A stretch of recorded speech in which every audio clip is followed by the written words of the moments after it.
चलिए फिर कल कहाँ तक हुआ था?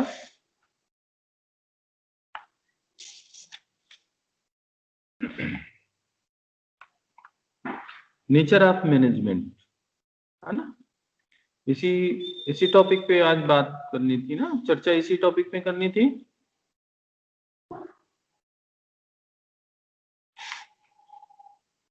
देखिए, प्रबंध की प्रकृति, नेचर ऑफ मैनेजमेंट। तो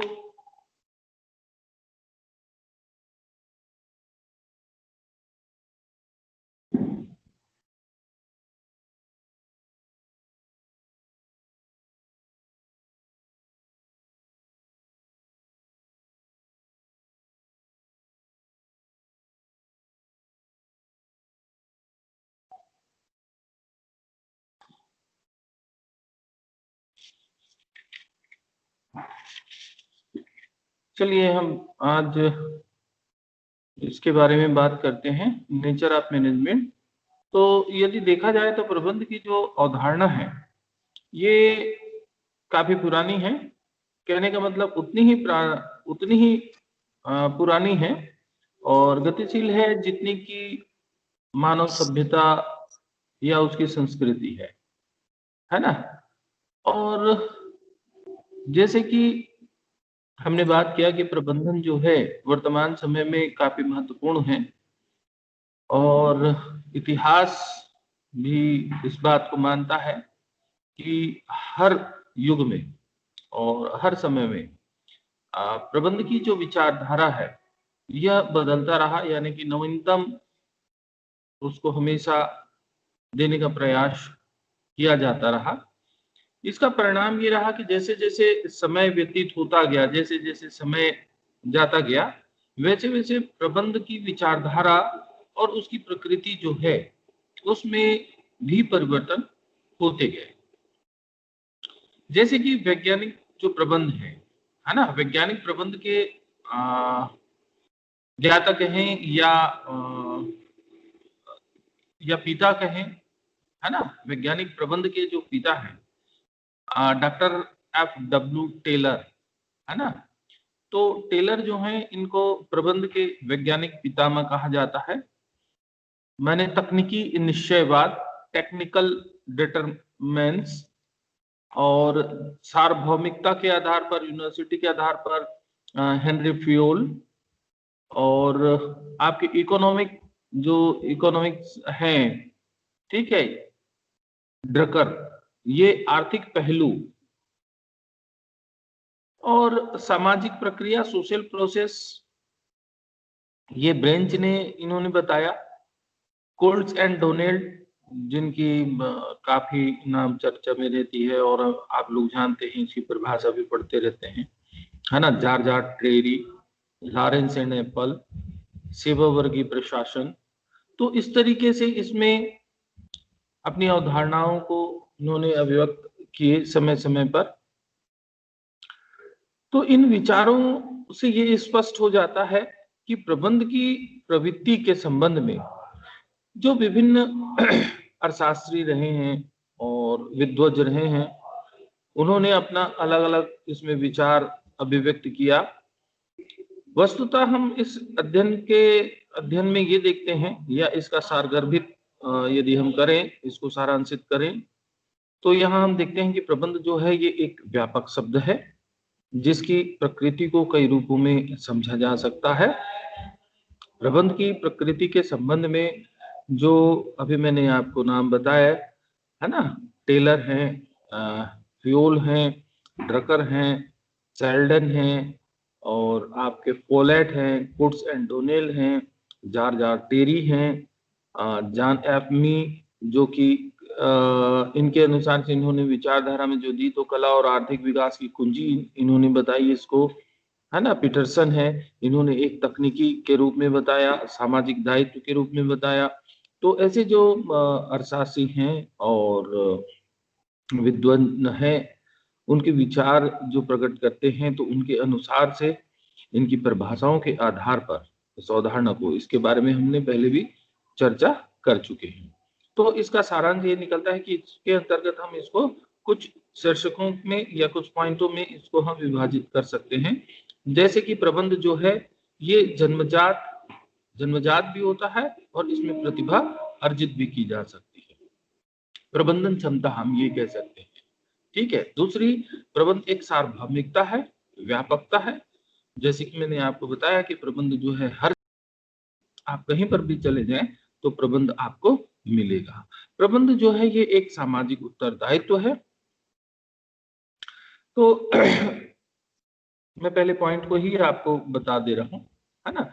फिर प्रबंध एक सामाजिक उत्तरदायित्व के रूप में है, प्रबंध एक पद्धति या प्रणाली के रूप में है, प्रबंध कला और विज्ञान है, दोनों ही है ना। प्रबंध एक गतिशील प्रक्रिया है, जैसे कि कल चर्चा कर रहे थे उस दौरान आपको इसकी विशेषता में मैंने बताया।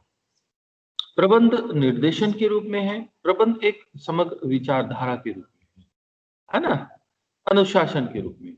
तो हम ये देखते हैं कि प्रबंध जन्मजात या अर्जित प्रतिभा के रूप में है ना, management as an inborn and accurate ability. ठीक है, एक्वायर्ड एबिलिटी। तो प्रबंध जन्मजात प्रतिभा के रूप में, तो जैसे कि हम देखते हैं कि भाई परंपरागत जो प्रबंध शास्त्री हैं वो ये मानते हैं कि प्रबंध जो है ये एक जन्मजात प्रतिभा होती है, अर्थात यानी कि बाय बर्थ लोगों में क्वालिटी होती है ना, जैसे हम कहते हैं ना कि बाय बर्थ इसमें ये क्वालिटी है वो क्वालिटी है। तो उसी तरीके से तो इनके अनुसार से कुछ एक व्यक्ति जो होते हैं जन्म से ही उनमें योग्यताएं होती हैं, योग्य होते हैं, कुशल होते हैं, दूरदर्शी होते हैं और वे सरलता से ही लीडरशिप की उनमें क्वालिटी होती है। जैसे कि हम कहते हैं ना, नेतृत्व की क्षमता जो है जन्मजात भी होती है और अर्जित भी की जाती है। इनमें संगठन करने की एक सफलता पूर्वक से वो संगठित कर सकते हैं, ये उनमें क्वालिटी होती है। तो ये इन गुणों और विशेषताओं को ही वो विरासत में उनको मिली होती है, विरासत अर्थात बाय बर्थ, है ना। तो इस विचारधारा के जो समर्थक हैं उनका कहना है कि इस प्रकार जो कुशल होते हैं, जैसे कि आप देखिए गायकी में, है ना, जो कलाकार होते हैं उनका गला आप देखिए, उनकी शैली देखिए, है ना। तो ये उनके पास होती हैं पहले से ही, है ना। तो उस प्रकार से इसको प्रबंधक के रूप में ही हम मानते हैं। जैसे अमेरिका के हेनरी फोर्ड जो हैं, है ना, उनका भी आप उदाहरण दे सकते हो, है ना। भारत के जमशेदी जो टाटा है उनका भी आप उदाहरण दे सकते हो। तो इस विचारधारा के आधार पर परंपरागत और पैतृक विरासत यानी कि वंशानुगत जो चलता है ना, वंशानुगत जिसकी हम बात करते हैं, तो ये मिलती है। दूसरी बात, प्रबंधन जो है इसको अर्जित भी किया जाता है। इसमें आप देखते हैं जैसे कि अभी आप कॉमर्स में कर रहे हैं, फिर इसके बाद आप एमबीए करते हो, मास्टर ऑफ बिजनेस एडमिनिस्ट्रेशन, है ना। तो कोर्सेज भी होती हैं, तकनीक होती हैं, ट्रेनिंग होती है ना, उसके आधार पर सिखाया जाता है। यानी प्रबंध जो है वो केवल एक जन्मजात प्रतिभा नहीं है, इसको अर्जित भी की जा सकती है, सीखा भी जा सकता है। ठीक है। तो आधुनिक युग में हम देखते हैं तो इसमें स्वामित्व और प्रबंध दोनों ही अलग अलग इनको देखा जाता है। तो यहाँ पर जन्मजात प्रतिभा जो है इसको हम ये नहीं कह सकते कि भाई जन्मजात प्रतिभा ही होती है, अर्जित होती है ना, क्योंकि दोनों अलग अलग आपके यहाँ पर हो जाते हैं। तो वर्तमान समय में प्रबंधकों का स्थान जो है वो प्रबंधकीय शिक्षा के द्वारा व्यक्ति को ग्रहण करना होता है, अर्थात उनको सीखना पड़ता है, पढ़ना पड़ता है और उसके आधार पर होता है। तो अब हम देखते हैं कि देश विदेश में इसकी शिक्षण और प्रशिक्षण की सुविधाएं हैं और व्यावसायिक संस्थाओं को ये शिक्षा ग्रहण करने के उपरांत, माने इसकी एजुकेशन लेने के बाद, ये काफी कुशलता से अपनी प्रबंधन क्षमता को बढ़ाते हैं। तो प्रबंध एक जन्मजात प्रतिभा के साथ साथ अर्जित करना भी हो सकता है। दूसरी बात आते हैं हम, प्रबंध एक सार्वभौमिकता के रूप में है, जैसे कि मैंने आपको बताया। इस विचारधारा के अंतर्गत हेनरी फ्यूल मुख्यतः इनका नाम आता है। हेनरी फ्यूल ने ये कहा कि भाई प्रबंध की प्रकृति जो है ये सार्वभौमिक है, यानी इनके अनुसार से प्रबंध एक सार्वभौमिक प्रक्रिया है।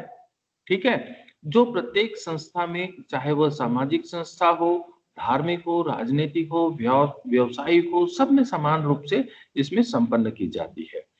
तो ये जैसे कि आप देखो कि इसमें पारिवारिक हो, कोई संस्थागत हो, क्लब हो, है ना, कोई मंदिर हो, गुरुद्वारे हो, गिरजाघर हो, मस्जिद हो, या समसंघ हो, या म्युनिसिपल आप देखते हैं कॉरपोरेशन में देखते हैं, चाहे ये सेंट्रल गवर्नमेंट का हो, चाहे स्टेट गवर्नमेंट का हो, चाहे आपके लोकल अथॉरिटी हो, चाहे आपके लघु इंडस्ट्री हो, माने आपके डोमेस्टिक इंडस्ट्रीज हो, है ना, कुटीर उद्योग हो, हथकरघे के रूप में हो, या कोई बड़ा संस्था हो, बड़े उद्योग हो, तो सभी स्थानों पर इसकी आवश्यकता होती है, अर्थात प्रबंधन की आवश्यकता होती है। जैसे कि मैंने कल ही आपको चर्चा में बताया कि प्रबंध जो है वो घर से ही चालू हो जाता है, यानी शुरुआत वहीं से ही है। प्रबंधन हर क्षेत्र में आपको मिलेगा, कहीं पर भी ऐसा नहीं है कि प्रबंध नहीं मिलता। प्रबंध हर क्षेत्र में है। हम स्टडी भी करते हैं तो वहां पर भी मैनेजमेंट है। हम टाइमिंग लेते हैं, समय लेते हैं और उसके हिसाब से प्रिपरेशन करते हैं, तो ये प्रबंधन का एक पार्ट है। तो ये हर जगह मिलते हैं। तो जैसे कि एफ.डब्ल्यू. टेलर जो है, ये वैज्ञानिक प्रबंध के प्राथमिक सिद्धांत सभी मानवीय क्रियाओं, अर्थात एक अति साधारण व्यक्ति की क्रियाओं को लेकर बड़े निगमों की क्रियाओं पर लागू होते हैं। फ्योल जो हैं, इन्होंने इसको परिभाषित किया प्रशासन के अंतर्गत केवल सार्वजनिक सेवा ही नहीं, अपितु प्रत्येक आकार, विवरण, प्रारूप, उद्देश्यों वाले उपक्रमों को सम्मिलित करते हैं। क्यों है मैन? प्रबंध के सिद्धांत विश्वव्यापक है, अर्थात सार्वभौमिक है, सभी जगह है ना। तो किसी भी प्रकार के उपक्रम जहां ह्यूमन रिसोर्सेज है, मानव संसाधन है, ठीक है, तो मनुष्यों के समन्वित प्रयासों से ही होता है, यानी ह्यूमन रिसोर्सेज के द्वारा ही पूर्ण किए जाते हैं और प्रबंध के सिद्धांत को लागू किए जाते हैं।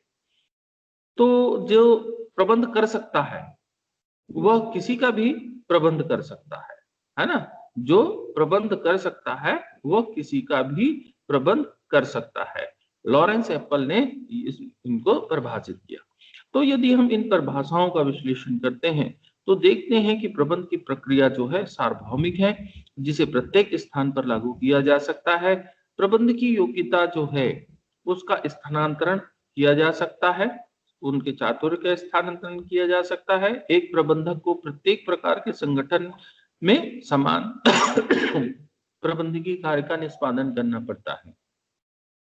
प्रबंध के सिद्धांत जो हैं यद्यपि काफी फ्लेक्सिबिलिटी होते हैं, लचीले होते हैं, लेकिन उनको सरलता से समझा जा सकता है और ये समझने योग्य होते हैं, जिन्हें किसी भी परिस्थितियों में समान रूप से यहाँ पर लागू किया जा सकता है।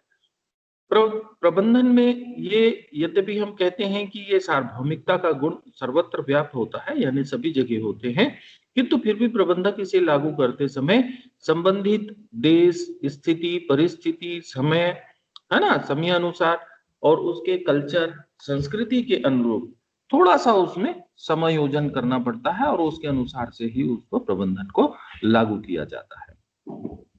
नेक्स्ट पॉइंट में आते हैं हम, प्रबंध एक पेशे के रूप में। तो प्रबंध एक पेशे के रूप में कैसा है? हम देखते हैं कि आधुनिक प्रबंध जो है, इसमें जो विभिन्न विद्वान हैं उनका मत है, आधुनिक प्रबंध में प्रबंध एक ऐसा पेशा है, ठीक है, पेशे के रूप में इसको माना गया है। जिस प्रकार से वर्तमान में धीरे धीरे हम विकसित होते हैं, डेवलप होता जाता है, वैसे वैसे इसकी भी डेवलपमेंट होता है। जैसे आप देखोगे कि भाई हम कहते हैं कि भाई जापान जो है एक समय में पूरा खत्म हो गया था, है ना। वहां पर जब परमाणु युद्ध हुए थे, वहां पर जब उनका ये हुआ तो वो काफी पिछड़ गया था। लेकिन आप अभी देखेंगे तो सबसे सुदृढ़ और बहुत कम समय पर वापस खड़े होने वाला देश जापान है। तो वहां की प्रबंधन है जिससे कि वो इतनी जल्दी कम समय में ही अपने आप को फिर से स्टैंड बाय किया, है ना, और विश्व में अपना एक स्थान बनाया। वहीं पर आप देखिए कि कुछ ऐसे देश हैं जो खत्म हो गए लेकिन फिर भी वो उसमें डेवलपमेंट नहीं हुआ, है ना। जैसे हम अपने देश की बात करें तो भाई 70 साल 72 साल हमारा देश को आजाद हुए हो गया, लेकिन फिर भी हम उस तरीके से डेवलप नहीं कर पाए जितना कि अपेक्षाकृत जापान कर पाया। तो ये फॉर एग्जाम्पल हम दे सकते हैं, है ना। तो ये प्रबंधन की ही एक कला है। तो यहाँ हम देखते हैं कि भाई प्रबंधन के लिए भी एक प्रोफेशनल व्यक्ति की आवश्यकता होती है, ठीक वैसे ही जैसे इंजीनियर हैं, डॉक्टर हैं, है ना, या फिर एडवोकेट्स हैं। तो ये अपनी शिक्षा ग्रहण करने के उपरांत एक प्रोफेशनल डिग्री हासिल करते हैं। तो ठीक इसी प्रकार से भी प्रबंधकीय शिक्षा की आवश्यकता होती है, जो कि हमारे देश में अभी वर्तमान में चल रहा है ना। तो प्रबंधक जो है वो धीरे धीरे एक पेशेवर प्रबंधक के रूप में होंगे, प्रोफेशनल मैनेजर के रूप में होंगे, ठीक है। तो यहाँ पर पेशे से आशय जो है, ये ऐसा नहीं है कि इस बात से हम इसका निर्णय ले लें कि पूर्व में हमें पैसे की परिभाषा और उसके लक्षण और उसके सारी चीजों पर विचार करना चाहिए। पेशा जो है आजीविका का एक साधन है, जिसके लिए इसमें प्रारंभिक प्रशिक्षण की आवश्यकता होती है, शिक्षा की आवश्यकता होती है, जिसमें प्रबंधकीय जो नॉलेज है ना, उसकी वर्किंग कैपेसिटी है, कार्यशैली है, इसका समन्वय किया जाता है, इनका तालमेल किया जाता है, और इसके अनुसार से ही इसमें सफलता के लिए पैमाना तय किया जाता है। तो हम यदि देखें तो व्यावसायिक क्रिया से संबंधित संगठित जो सिद्धांत है, विशेष उसका ज्ञान होना चाहिए, इसकी औपचारिक प्रशिक्षण होनी चाहिए, ट्रेनिंग होनी चाहिए, कोऑर्डिनेशन होनी चाहिए, पेशे के रूप में कार्य करने के लिए, इसको डेवलप करने के लिए प्रतिनिधि होना चाहिए, यानी संस्था उसको प्रतिनिधि करता है, ठीक है। और पेशे के सदस्य के लिए इसमें सामान्य आचार संहिता होनी चाहिए। तो इस तरीके से आपकी बातें होती हैं। नेक्स्ट आते हैं, क्या प्रबंध जो है ये वर्तमान समय में, हाँ एक बात हम कहेंगे कि प्रबंध जो है वर्तमान समय में एक प्रोफेशन बन चुका है ना। तो प्रबंध सबसे इसमें काफी इसका प्रोत्साहन हुआ है प्रबंधन में, है ना। तो इन विचारधाराओं पर हम जब देखते हैं तो प्रबंध पेशे के कई इसमें लक्षण पाए जाते हैं, और वर्तमान समय में यह तेजी से पेशे के रूप में उभरता जा रहा है। भारत में प्रबंध जो है वह एक पेशे के रूप में है, यानी management as a professional in India. तो इसमें हम देखते हैं कि भारत के सार्वजनिक क्षेत्र उद्योग, इसमें प्रबंधकों का काफी इंपॉर्टेंस बढ़ गया है। आप वर्तमान समय में देखते हैं कि भाई मैनेजर्स होते हैं, आपके जो भी इवेंट्स होते हैं उनके लिए लगते हैं, है ना। और हर जगह आप देखेंगे कि एक प्रबंधक के रूप में, मैनेजर के रूप में लोगों को रखा जाता है। तो ये एक पेशेवर के रूप में हो गया है। भारत में प्रबंध की पेशे के रूप में उभरने के बहुत सारे कारण हैं, जैसे व्यावसायिक संगठन कंपनी के रूप में या उनके प्रारूप में काफी तीव्रता से, काफी फास्ट रूप से इसमें डेवलपमेंट हो रहे हैं। प्रबंध की एजुकेशन जो है, मैनेजमेंट एजुकेशन और उसकी ट्रेनिंग, इसकी भी सुविधाएं बढ़ गई हैं, है ना। आपके कंसल्टेंसी जो है वह हो गया, इसका विस्तार हो चुका है, ठीक है। ये सार्वजनिक क्षेत्रों में, जैसे कि आपके उद्योगों में, और उद्योगों में हम देखते हैं कि उसको काफी विस्तार कर दिया गया है, ये पेशे के रूप में आ गया है। उद्योगपतियों के दृष्टिकोण में परिवर्तन आए हैं, वो लोग रखते हैं, है ना, अच्छे प्रबंधकों की नियुक्ति करते हैं।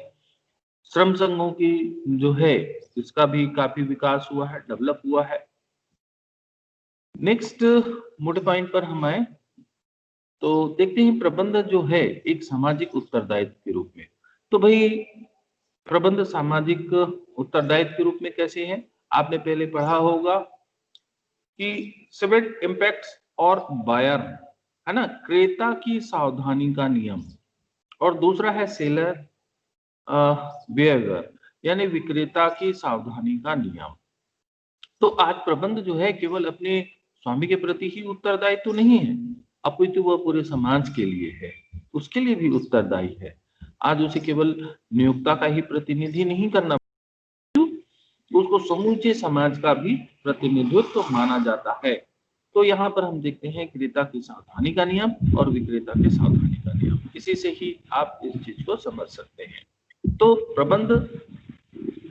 प्रबंध का जो सामाजिक उत्तरदायित्व उपक्रम, जिसका कि वह एक अंग है, समाज है जिसका इसका उपक्रम अंग है, और ये दोनों के प्रति है ना। तो हम ये कह सकते हैं कि प्रत्येक उपक्रम को इस बात पर विचार करना है कि उनकी नीतियां और कार्य जनता के हित में है और वे समाज की प्राथमिक विचारधाराओं का विकास करते हैं, जिसके परिणाम स्वरूप वहां की स्थायित्व, शक्ति और स्वास्थ्य आती है इसमें, है ना। ये प्रबंध का एक सार्वजनिक उत्तरदायित्व, वही उन्हीं कार्यों को करें जो जनता के हित में हो।